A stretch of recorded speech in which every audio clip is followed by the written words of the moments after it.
can the rest of Europe learn from your experience in the UK? Well, there are many lessons. Perhaps one is the importance of sustained political support for the better regulation agenda. When one has political support, then one has that cascade throughout government departments, and gets the attention of the various steps of government to the importance of better regulation.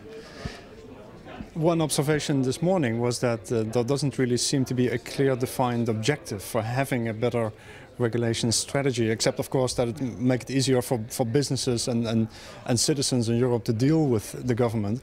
But what do you say to that? Do people say, well, there's no real objective for doing all this? The objective that I was tasked with was to see the extent to which there was a problem created by the UK specifically in relation to business and the third sector. Was the UK government implementing EU legislation in a way that created unnecessary additional obstacles?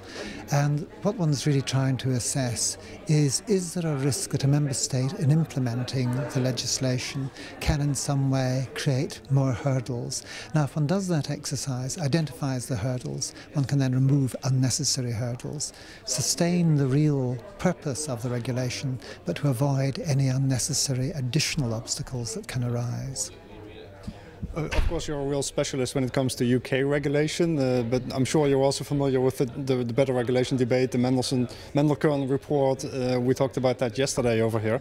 But how do you feel about the progress that is being made in the European Union so far when it comes to simplifying procedures and rules? Is there a real change taking place in Europe at the moment?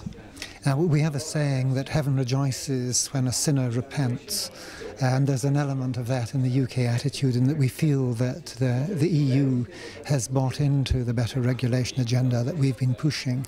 The one area we still feel that there is a potential problem in regulation is in the process that produces a regulation that contains an ambiguity. Plainly, the process is going to be political. When you put 27 views together, quite often one gets a lack of clarity, if I may put that respectfully. That lack of clarity creates ambiguity, which cascades down, filters down to the national level, where the local government has to say, how do we actually implement this?